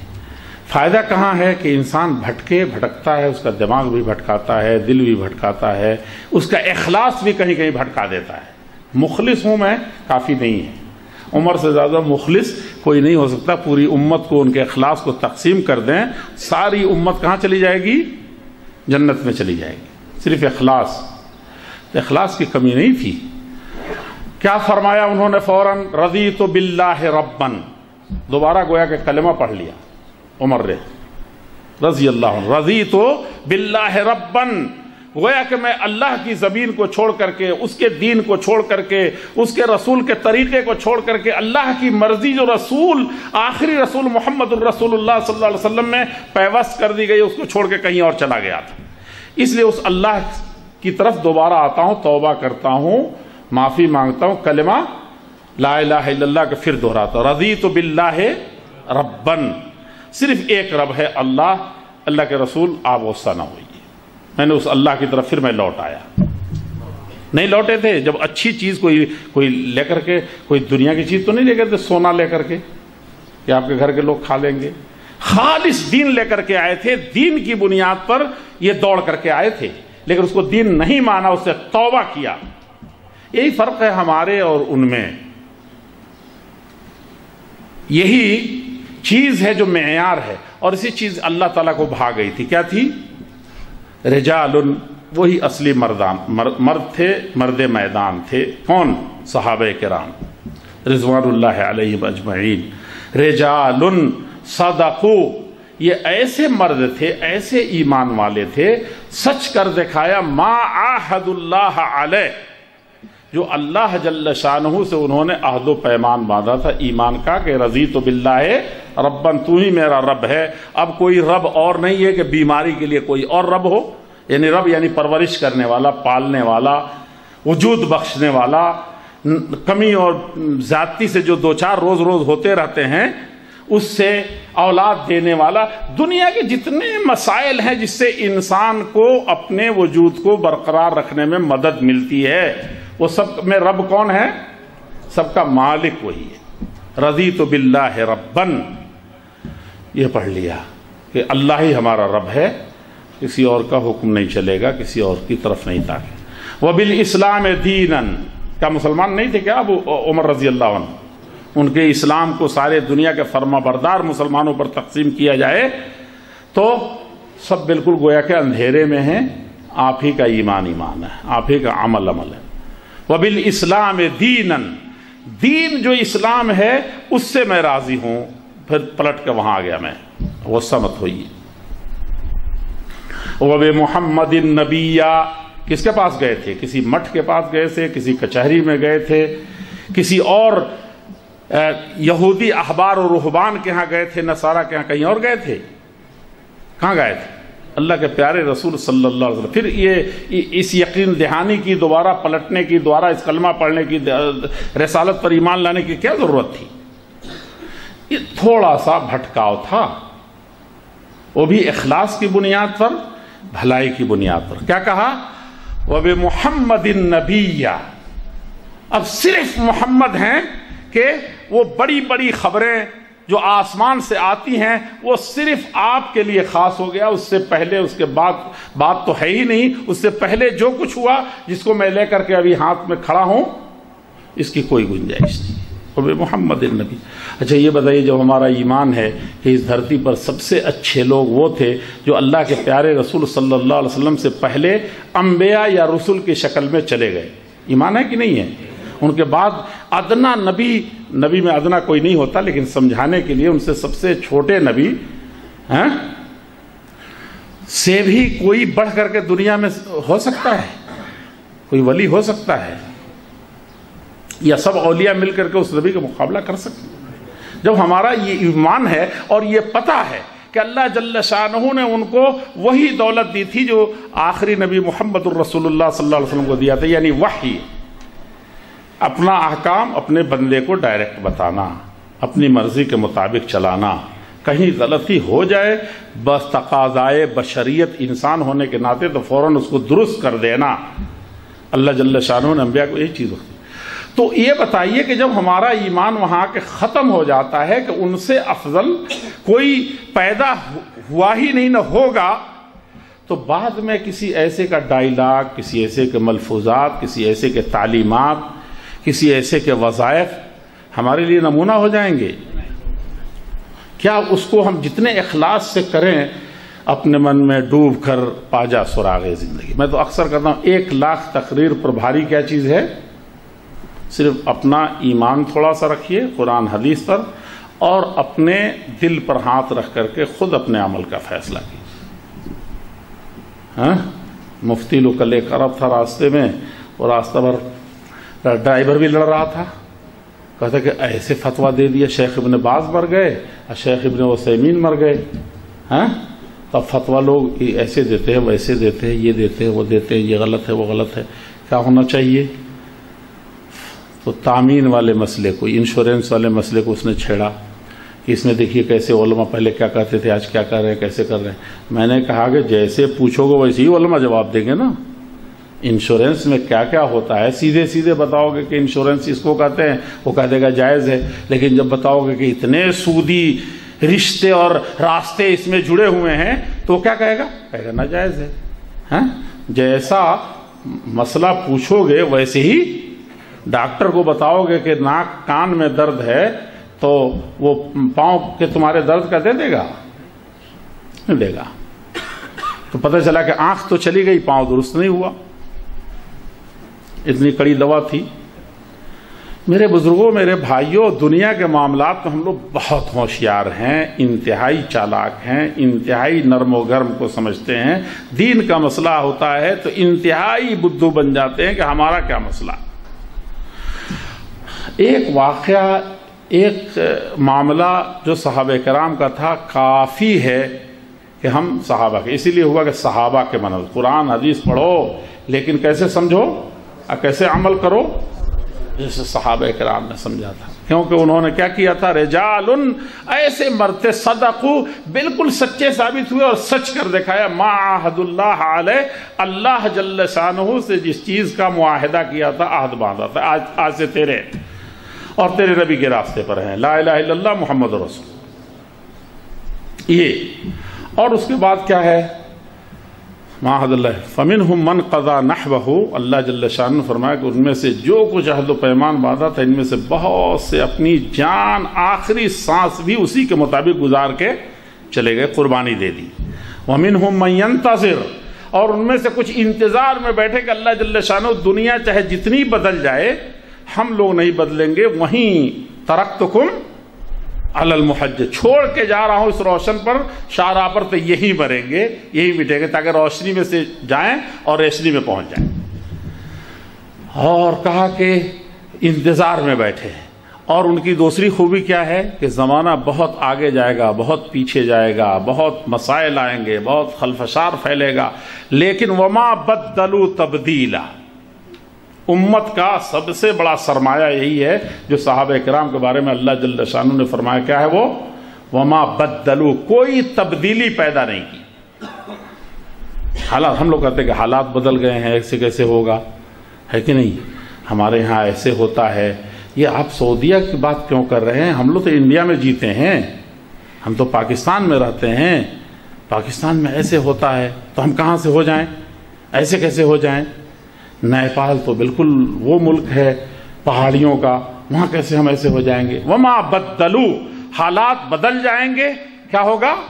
ہم نہیں بدلیں گے۔ اللہ جل شانہ نے خاص تعریف جو آخر میں فرمائی ہے، یہی اصل منہج ہے، یہی طریقہ ہے، یہی قیامت کے دن تک کی کسوٹی ہے کہ اس میں فیر بدل نہیں کرنا ہے۔ جیسے قرآن کریم نازل ہوا، جبریل امین جتنے بڑے بن گئے، اللہ کے پیارے رسول صلی اللہ علیہ وسلم ہمارے ایمان کے مطابق سب سے بڑے ہو گئے، کس سے ہوئے تھے؟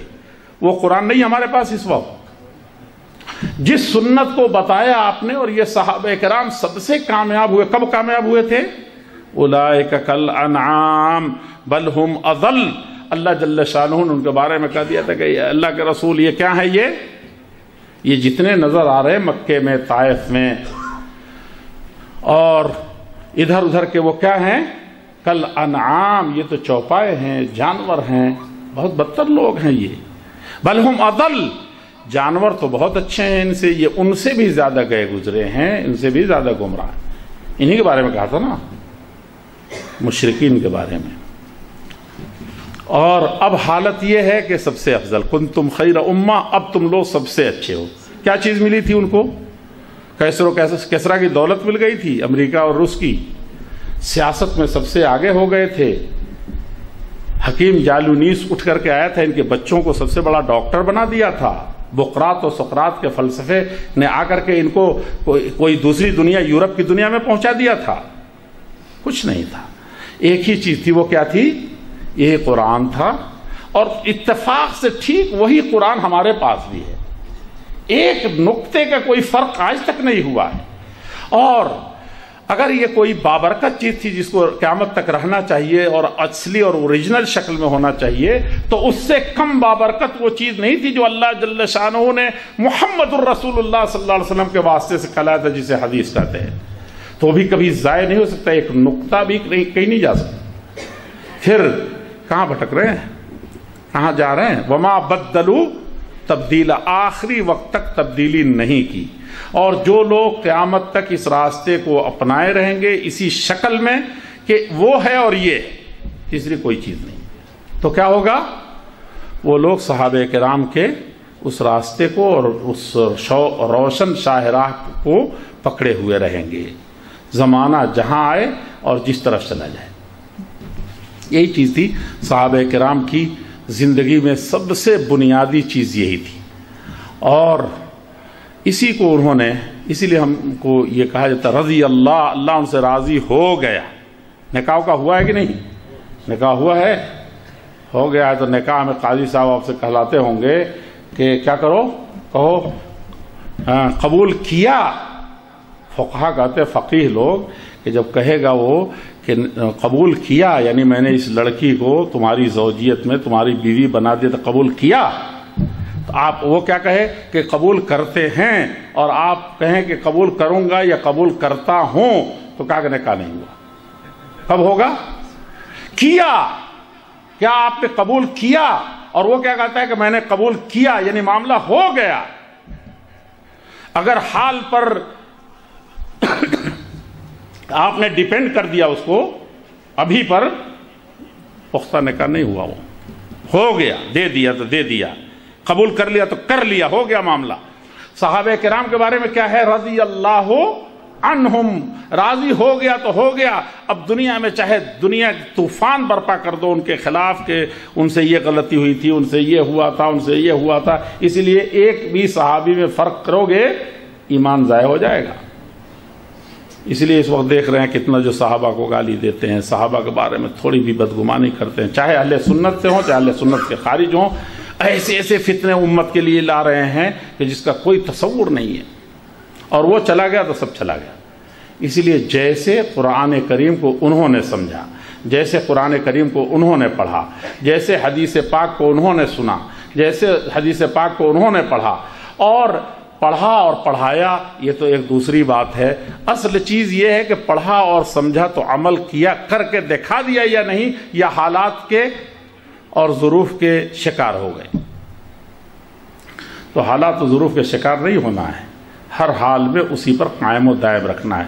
اب صحابہ کرام کے لیے آپ کی زندگی میں دیکھیں گے کہ کتنے واقعات ایسے ہوئے ہیں، بڑے بڑے واقعات ہوئے. خود حضرت عمر بن خطاب رضی اللہ تعالیٰ نے ایک موقع سے حج کرنے جا رہے تو کہا کہ یہ تمتع نہیں ہونا چاہیے، قران کرو حج میں. بیٹے نے کیا کہا تھا سنا تھا کبھی؟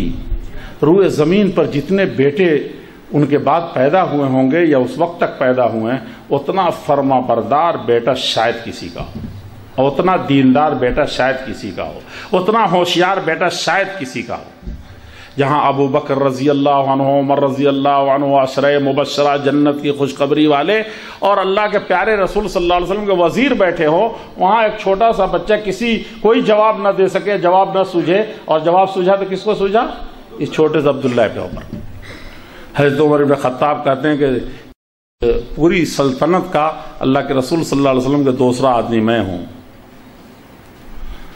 مجھے بھی نہیں سوجھا. اور ایسے آدمی کے بیٹے کو اگر وہ جواب آ رہا ہو تو کتنا باپ خوش ہوگا. کہا بیٹا مجھے دنیا کے ہر چیز سے خوشی ہوتی ہے اگر تم اس وقت بتا دیے تھے کہ تم سمجھ گئے ہو جو اللہ کے رسول نے پوچھا تھا. ایسا بیٹا کسی نے نہیں دیکھا. وقت ہو آپ پڑھیے، کیوں پڑھتے ہیں دنیا کے قصے؟ اگر قصہ ہی پڑھنا ہے تو احسن القصص، قرآن نے کیا کہا اپنے کو؟ احسن القصص. ان قصوں کو پڑھیے، قرآن سے کیوں دور جاتے ہیں؟ وقال الرسول یا رب ان قوم اتخذوا هذا القرآن مہجورا. اگر بادشاہ آپ کے خلاف مقدمہ کر دیں یہاں، تو آپ کا مدیر ہی کر دے، تب سخت پڑے گا کہ نہیں پڑے گا؟ کوئی آپ کا بھائی پڑوسی کمرے میں رہنے والا کرتا ہے تو تھوڑا سا وہ ہے، لیکن خود قاضی ہی آپ کا کے خلاف ہو جائے، سب گواہیاں اس کے پاس ہوں، لیکن خود اللہ کے رسول صلی اللہ علیہ وسلم جس کے مدعی ہو جائیں تو مدعلے کے کیا حال ہوگا؟ وقال الرسول، رسول مدعی ہوں گے قیامت کے دن، کیا کہیں گے وہ؟ ان قوم اتخذوا، یہ میری قوم کے لوگ ہیں جنہوں نے قرآن کو کیا بنا لیا تھا؟ مہجورا، چھوڑ دیا تھا. تو بہت تھوڑے سے لوگ ہیں جو اس کو پڑھ رہے ہیں کیسے؟ طوطا اور مینا کی طرح، کچھ نہیں بوجھتے. لیکن اتنی بابرکت چیز ہے کہ چاہے آپ طوطا مینا کی طرف بھی الف لام میم جیسے کہیں گے، کتنی نیکی ہو جائے گی؟ سبحان اللہ العظیم. قربان جائیے اس کے ہر نقطے پر، ہے کہ نہیں؟ نیکی تو مل گئی لیکن قرآن کا حق نہیں ادا ہوا. آپ کے مدعی اللہ کے رسول صلی اللہ علیہ وسلم ہو جائیں گے، پڑھا نہیں، سنا نہیں، پھر سمجھا نہیں، پھر سمجھنے کے بعد اس میں غور نہیں کیا، غور کرنے کے بعد کیا کرنا تھا؟ آخری چیز عمل. تو ہو سکتا ہے کہ آپ غور نہ کریں، میں نے غور کر لیا تو سیدھے سیدھے بتا دیا، آپ نے عمل کر لیا، کامیاب ہو گئے کہ نہیں ہو گئے؟ یہ چاروں چیزیں فرض ہیں، لیکن یہ کبھی کبھی فرض نہیں بھی ہوتے ہیں، اس کے بغیر بھی کام. جیسے نماز ابھی پڑھنے چلے، اقیم الصلاۃ کے معنی بھی آپ نہ سمجھے ہوں، ہے کہ نہیں؟ اور ٹھیک سنت اقامت صلاۃ جیسے پڑھنا چاہیے، جیسے نبی صلی اللہ علیہ وسلم نے پڑھا، صلو کما رأیتمونی وصلی، جیسے میں پڑھتا ہوں ویسے پڑھو گے تب نماز ہوگی. تو ویسے آپ نے پڑھ لیا، کسی نے بتایا کہ یہ رسول کی نماز ہے، لیکن قرآن میں دیکھا نہیں، آپ نے حدیث میں دیکھا نہیں. یہ بتائیے کہ عمل ہو گیا تو کام بن گیا کہ نہیں بن گیا؟ بن گیا. تو ہو سکتا ہے کہ انسان اپنی زندگی میں کبھی نہ پڑھا ہو، نہ پڑھ سکے، نہ سمجھ سکے، ہے فرض سب. اگر زندگی ہے، وقت ہے، ٹائم ہے، شعور ہے تو فرض ہے. لیکن کوئی ایسے سچویشن ہو، ایسا موقع ہو کہ آپ پڑھ نہ سکے لیکن عمل کر لیا تو عمل کی دنیا میں کئی فیصد لوگ ہیں یہ بتائیے؟ کہاں ہیں؟ پڑھنے والے تو تھوڑے سے ہیں، سمجھنے والے نہیں ہیں۔ تھوڑے سے مولوی سمجھ رہے ہیں، مولوی سے بھی مولانا بتا رہے تھے 12 14 20 فارغ ہوتے ہیں، اس میں سے 10 12 کو تو عربی کی اوپر نیچے یعنی زیر زبر ہی نہیں سمجھ میں آتی، اس میں سے 4 5 کسی لائق رہتے ہیں تو دیکھے کہ یہ ہمارے گاؤں کے ایک لفظ پڑھنا نہیں جانتے، یہ آ کر کے 3000 کما رہے ہیں، اور میں آ کر کے کیا کر رہا ہوں، میں مدرسے میں بیٹھ کر کے 2000 میں بھی میرا 2000 3000 وہ بھی سال 2 مہینہ 3 مہینہ 5 مہینہ گزرنے کے بعد ملتا ہے کہ نہیں؟ یعنی تو رمضان میں جائیں گے چندہ کریں گے تو ملے گا۔ تو کیا کہتا ہے؟ وہ کہتا ہے کہ اب اس کو اپنے اولاد کو بھی نہیں اس میں آنے دوں گا، میں بھی نہیں رہوں گا۔ یہ 1% 2% جو کسی لائق ہو رہے ہیں ان کی یہ حالت ہے، کہاں روئیں گے؟ ایمان کہاں سے باقی رہے گا؟ اندلس میں سب سے اچھی حکومت قائم کی تھی نہیں ہم لوگوں نے؟ مسلمانوں کی دنیا میں جتنی اچھی حکومتیں قائم ہوئی جو دنیا دیکھے تو کہے کہ یہ حکومت ہے، یہ شان ہے۔ کسی نے ریاض دیکھا تو کہا کہ یہ تو ہزارہ تہذیب و تمدن، کہا کہ ایسی کہا کہ یورپ اور امریکہ فیل کر دیا ان لوگوں نے، معجزہ، کسی نے کیا لکھا معجزہ فوق الرمال، کہا کہ یہ بالوں پر ایک معجزہ دکھا دیا ہے کہ نہیں؟ وہ سب نہیں، یہ سب ہیچ ہے کس کے سامنے؟ جو ہم نے اندلس میں حکومت قائم کی تھی، حدیث قرآن کی خدمت بھی کی تھی، دنیا کے سب سے بڑی حدیث کی کتاب وہیں لکھی گئی، نہیں سمجھا؟ اور دنیا کی اب تک کی جتنی مسجدیں بنی ہیں سب سے خوبصورت، سب سے اچھی، سب سے بڑی کون سی مسجد تھی؟ قرطبہ کی۔ ایک بھی ہے کوئی وہاں باقی؟ ایک بھی مسلمان باقی رہا؟ اور صدیوں 3 سال 4 سال 500 سال 700 سال ہم نے وہاں حکومت کی، اور ایسی کہ کہیں روئے زمین پر ایسے مسلمانوں نے نہیں، اتنے کارنامے کہیں انجام نہیں دیے۔ تفسیر کی اچھی سے اچھی کتابوں میں سے بھرپور کتاب وہی کی ہے۔ محل قلعۃ الحمراء تو دلی میں دیکھا ہوگا آپ لوگوں نے، لال قلعہ آگرے میں بھی دیکھا ہوگا، وہ کچھ نہیں ہے جو وہاں کا قلعہ ہے۔ کہاں گیا؟ یہ ایمان جب چلا جائے گا، چھوٹی سی چیز یہاں سے جب نکل جائے گی یہ سارا بھرم کھل جائے گا۔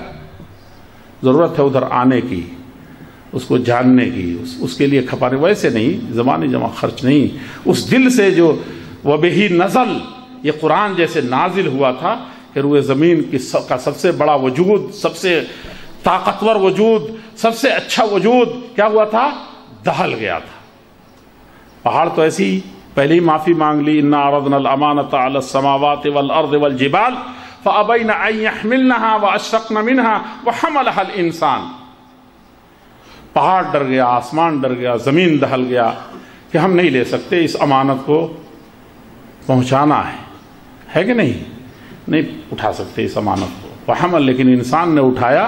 تو اللہ کے پیارے رسول صلی اللہ علیہ وسلم پہلے دن تو آپ بھی دہل گئے تھے، پہاڑ جو غار حرا میں تھے تو پہاڑ نے تو پہلے ہی پلہ جھاڑ لیا تھا کہ اللہ تعالیٰ ہمارے خوف کے پہلے ہی لرز رہے ہیں، ہم کو مت دے رہا، میں اس کی حق نہیں ادا کر سکوں گا، تو ٹھیک ہے۔ لیکن انسان نے لیا تھا تو انسان کی کیا حالت تھی؟ سب سے خطرہ، یعنی انتہائی طور پر آپ ہل گئے تھے۔ اللہ کے رسول صلی اللہ علیہ وسلم جب اقرا ایک آیت پڑھی تھی، تیرے ضمیر پہ جب تک نہ ہو نزول کتاب، گرہ کشا ہے نہ راضی نہ صاحب کشاف۔ اقبال نے کہا کہ اس دل میں اس کی عظمت نہیں بیٹھے گی، پھر پڑھنے سے کچھ نہیں ہوگا، لیکن بابرکت کلام ہے تو ثواب تو ملے گا ہی، ہر لفظ ہر پر 10 ملنا ہی ہے، وہ تو مل جائے گا، لیکن اصل چیز نہیں ملی تو کیا ہوگا؟ وقال الرسول یا رب ان قوم اتخذوا هذا القرآن، میری قوم کے لوگوں، اللہ جل شانہ یہ میری قوم کے لوگ ہیں جنہوں نے اس قرآن کو مہجورا چھوڑ دیا تھا۔ عمل پر آتے آتے تو کوئی بچے گا ہی نہیں، بہت کم پوری دنیا میں۔ عبید اللہ خان اعظمی ہے نا، ممبر پارلیمنٹ تھے، بڑے عالم تھے، اتنا بڑا خطیب کوئی انڈیا میں نہیں تھا، زوردار۔ اب جرجیت صاحب ہیں، اس وقت وہ عبید اللہ خان اعظمی تھے۔ تو جب اڈوانی جی کا زمانہ تھا، جو ہوم منسٹر تھے وہ، وزیر داخلہ جس کو کہتے ہیں، کہا مدرسے دہشت گردی کے اڈے ہیں اور بڑا کٹھورتا ہے جو اسلامی قانون ہے، قرآن بڑا کٹھور مذہب ہے نہیں، سخت دل، سنگ دل بلکہ کہیے پتھر دل۔ تو کہا تو عبید اللہ خان اعظمی ایک دن بیٹھے تھے، ہم لوگ جامعہ ملیہ کے انصاری ایڈیٹوریم میں ایک سیمینار وہ تھا، کنونشن تھا، تو تقریر جو کی تو نام لے کے تو ایسی آؤ، جیسے علامہ احسان اللہ دھاڑتے تھے، آؤ میں تم کو بتاتا ہوں۔ ہم نے اپنی بھرم باقی نہیں رکھی ہے، لیکن سعودی عرب میں بھرم باقی ہے، وہاں کر کے دیکھو، وہاں قرآن سے تھوڑی سی نسبت جوڑی گئی ہے، حدیث سے تھوڑی سی نسبت جوڑی گئی ہے، تو دیکھو وہاں کے جرائم، دیکھو جتنے جرائم تمہارے شہر میں ایک رات میں ہوتے ہیں وہاں ایک سال میں نہیں ہوتے پورے ملک۔ فلاں فلاں فلاں فلاں ساری چیزیں گنانی شروع کی، تو کہا کہ اگر تھوڑا سا بھرم عملی طور پر دیکھنا ہو تو وہاں ہے، وہ بھی نہیں ہے۔ چونکہ جب ہم مولانا صاحب یہاں کے اتنی اچھی تقریر کر رہے ہیں، پتہ چلا کہ میری بچی کیا کر رہی ہے، بے پردہ گھر سے نکلی ہے، آج میرے گھر جو مہمان آیا اس کو بھگا دیا ہے، اور کیا ہے بچے جمعہ میں بالکل آخری وقت میں پہنچے اور عصر میں سوئے رہ گئے، تو کیسے اللہ کی آواز بلند ہوگی، اللہ کے دین قائم کیسے ہو گئی؟ جب سب ہوں گے تو ہر گھر پہ پولیس تو کوئی رکھ نہیں سکے گا، جب پولیس رکھ لے گا تو آپ دکان پر بند کر کے اندر ہی رہ جائیں، متوا ہے تب کیا کر لیں گے؟ دروازے پر تو اسلامی حکومت قائم ہو گئی، اندر کیا ہو رہا ہے؟ سب ٹیلی ویژن کھول کے بیٹھے ہوئے ہیں، کوئی فجر میں نہیں اٹھا۔ لوگوں، امام ابن قیم رحمۃ اللہ، اقیم دولت الاسلام فی قلبک، اسلام کی حکومت اپنے دل پر قائم کرو، اقام اللہ دولتک علی الارض، تب زمین پر اللہ تعالیٰ تمہاری حکومت کر دے گا، امن و شانتی سے رہو۔ یہ ہے تو کل یہ دنیا ہے، اس پر کنٹرول کرنے کی نہیں، اس کو اس کے لائے اس میں ڈھالنے کی ضرورت ہے۔ یہی صحابہ کرام کا منہج تھا، یہ ان کا طریقہ تھا۔ حج کرنے گئے، کہا کہ بیٹے حج تمتع نہیں ہونا چاہیے، 3-4 دن برداشت نہیں کرو گے بیوی سے، 4-5 دن نہیں، تم احرام میں نہیں رہ سکتے، تب قران کرو۔ حضرت عمر ابن خطاب رضی اللہ عنہ کے سب سے فرما بردار بیٹے نے کیا کہا کہ نہیں لبیک عمرتن، صرف لبیک حجتن و عمرہ نہیں چلے گا، کہو لبیک عمرتن، عمرہ کر کے ہم حلال ہو جائیں گے، پھر جب حج کا دن آئے گا تو کیا کریں گے؟ حج کا احرام باندھیں گے۔ لوگوں نے گھیر لیا، امیر المومنین کیسر و کسریٰ، جب وہ ایک کوڑا لے کر کے بالو پر سو جاتے ہیں تو کیسر و کسریٰ کی نیند اڑ جاتی ہے، مدینے میں شیطان بھاگتا ہے دیکھ کر کے، اور بڑے بڑے علماء اور عبداللہ ابن مسعود کانپتے ہیں حدیث بیان کرنے سے، موسیٰ اشعری کانپتے ہیں کہ حدیث بیان کرے عمر کے سامنے، فرق پڑ گیا تو جان نہیں بچے گی، ہے کہ نہیں؟ بڑے بڑے معاملات آ رہے، دروازہ کھٹکھٹاتے ہوئے پتا پانی ہو رہا ہے کہ کھٹکھٹاؤں گا، اگر قرآن اور حدیث کے ذرہ مخالف ہوا تو عمر کے کوڑے سے بچ نہیں سکوں گا۔ ہر سطح پر اس کا ہیبت و جلال اس طرح سے قائم ہے کہ کسی چھو نہیں کوئی مار سکتا، چھو نہیں بول سکتا۔ لیکن بیٹا کہتا ہے، جب لوگوں نے گھیر لیا کہ بیٹا خلیفۃ المسلمین، امام المسلمین، امیر الحاج، حج کے امیر اور سب کچھ، اور سب سے بڑے امت کے ولی، اور بیٹا مخالفت کر رہا ہے، تو کہا لبیک عمرتن، کہو تم لوگ بھی۔ واہ! لوگوں نے کہا کہ آپ کے ابا حضور تو کہتے ہیں، منع کرتے ہیں، تو کیا جواب دیا تھا؟ ایتبع قول رسول اللہ صلی اللہ علیہ وسلم او قول ابی، بعض روایتوں میں قول عمر، پہلی مرتبہ بیٹے نے گستاخی کی تھی، اور ایسی 1000 گستاخی جائز ہے۔ کیسے کہ کیا اللہ کے پیارے رسول صلی اللہ علیہ وسلم کی قول اور آپ کے بات، آپ کے عمل کی پیروی ہوگی، یا عمر ولی ہو گئے، دنیا کے سب سے بڑے طاقتور ہو گئے، ہمارے ایمان کے مطابق سب سے بڑے ولی اللہ والے ہیں، تو ان کی چلے گی، ان کا ملفوظ چلے گا، قول عمر۔ محدثین کہتے ہیں کہ ھذا اوفق للسیاق، کیا ہے یہ موقع مناسبت کے حساب سے عمر کا لفظ، ان کا کہنا کوڈ کرنا، یہی قریب انصاف لگتا ہے، کیونکہ اللہ کے رسول صلی اللہ علیہ وسلم کے ہوتے ہوئے کسی کی کیا ہوگی؟ تو انہوں نے کہا کہ عمر کی بات چلے گی یا اللہ کے رسول صلی اللہ علیہ وسلم کے؟ اللہ کے رسول صلی اللہ علیہ وسلم کے سامنے منا من احل بعمرۃ ومنا من احل بعمرۃ وحج ومنا من احل بحج. کہا کہ اس میں قران کرنے والے بھی تھے، افراد کرنے والے بھی تھے، صرف حج کے بھی نیت کرنے والے تھے، صرف عمرہ کے بھی نیت کرنے والے تھے، احرام باندھنے والے تھے، اور کچھ تھے جو دونوں کو ملا کر کے، یعنی جیسے اللہ کے رسول صلی اللہ علیہ وسلم نے قران کیا تھا اور سب کو کہا تھا کہ آئندہ زندہ رہا تو میں بھی کیا کروں گا، حج تمتع ہی کروں گا، یعنی حلال ہو جاؤں گا، پھر 8 تاریخ کو احرام باندھوں گا. یہ اس طرح سے ہزار واقعات ہیں. اگر ہم لوگ اپنی جگہ میں صحابہ کرام کی تھوڑی تھوڑی چیزوں کو بھی اپنے دل میں رکھیں تو یقیناً ہم کو یہ گمشدہ سب سے قیمتی متاع و منال ہمیں حاصل ہو جائے گا. ہے ہمارے دل میں ہے، نہا خانے میں کہیں نہ کہیں مومن ہے تو یہ بڑی سعادت ہے، لیکن اس کو تھوڑا سا حرکت دینے کی ضرورت ہے کہ وہ اپنے صحیح راستے پر لگ جائے، یہاں سے بھی یہاں سے بھی. یہ نہیں ہوگا تو کچھ نہیں. اور جب وہ ہو جائے گا تب آپ کو سمجھ میں آئے گا کہ کتنے ہیں انسانوں کی قدر کیا ہوتی ہے، ایک نمازی کی قدر کیا ہوتی ہے، تو ایک عالم کی کتنی قدر ہوگی. اور جو صالح عالموں کا عالم ہو، یعنی امام کہلاتا ہو، وہ چاہے اس وقت کا امام ہو، مسجد کا امام غلام نہیں ہوگا. جتنے نیک لوگ جاتے ہیں مسجد آپ نے بنوا دی یہاں بیٹھے بیٹھے، تو 1 منٹ اگر امام صاحب لیٹ ہو گئے تو لگتا ہے کہ پورے مصلی یہ مصلیوں کا غلام ہے. وہ 1 منٹ پہلے اگر جماعت کھڑی ہو گئی تو کسی دن بھی تکبیر تحریمہ نہ ملتی ہو، آج وہ تکبیر تحریمہ کے لیے سب سے شور مچائے گا مسجد میں. تو امام تو ہو گئے غلام. یا پرانے امام جو ہوا کرتے جنہوں نے دین کی خدمت کی، وہ اماموں سے محبت ہو جائے گی صحیح معنی میں، صحابہ سے صحیح، محدثین سے صحیح محبت ہو جائے گی. اور یہی ان کا وطیرہ تھا. یہی امام مالک رحمۃ اللہ نے اپنے زمانے میں کیا. ساری دنیا ایک طرف کہا کہ نہیں، لن یصلح آخر هذه الامہ الا بما صلح به اولها. اس امت کے پہلا آدمی جس سے جو درست ہوا تھا جس چیز سے، یعنی اللہ کے رسول کی حدیث سے اور قرآن سے. تو آج نہیں تم کہتے کہ چینی آئے تو کیڑا کھاتے ہیں. چین کے لوگ کیڑا کھاتے ہیں، افریقہ کے لوگ پتہ نہیں کیا کھاتے ہیں، ان کا مزاج حکومت کا کچھ اور ہے، ان کا کچھ اور ہے.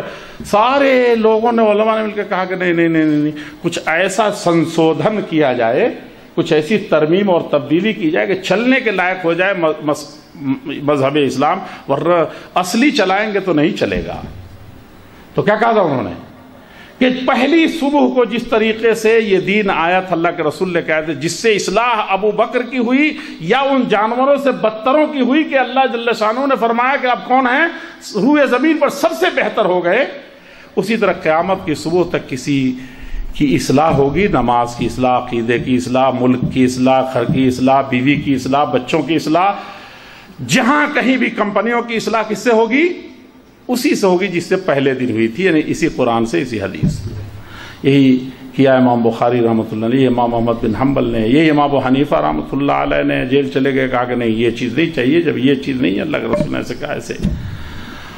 اور قیامت تک اسی سے ہوتا رہے گا. اللہ جل شانہ ہمیں آپ کو سب لوگوں کو توفیق ارزانی فرمائے کہ جس طریقے سے اس نے خاص رحمت سے، بڑی حکمت سے کوئی نہ کوئی ہمارے اندر خیر تھا جس کی بنیاد پر ہم کو ایمان کے لیے چنا تھا، کلمہ لا الہ الا اللہ، اللہ صرف تیرے لیے، تیرے رسول کے لیے. تو ایسا تو نہیں کہ جب چن لیا تھا اس کے باوجود، اس چنے جانے کے باوجود بھی چھانٹ دیے جائیں اور نبی کہیں فسحقاً دور کر دیے جاؤ رحمت سے، حوض کوثر سے، کچھ سے. غیروا بعدی، تھوڑی سی تبدیلی کر دی تھی. ان کو اتنا نہیں بھایا تھا، اس میں کچھ اور چاہیے تھا.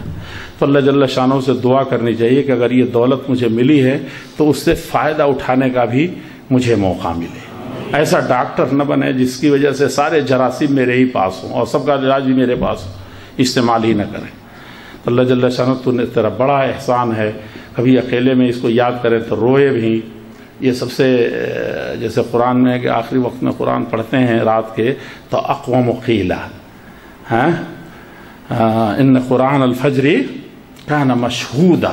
تو اسی طریقے سے اکیلے میں کبھی سوچتے ہیں اللہ کے رسول صلی اللہ علیہ وسلم کی تعلیمات، آپ کی حدیث کے بارے میں، اللہ کی نعمتوں کے بارے میں، تو دل کھلتا ہے.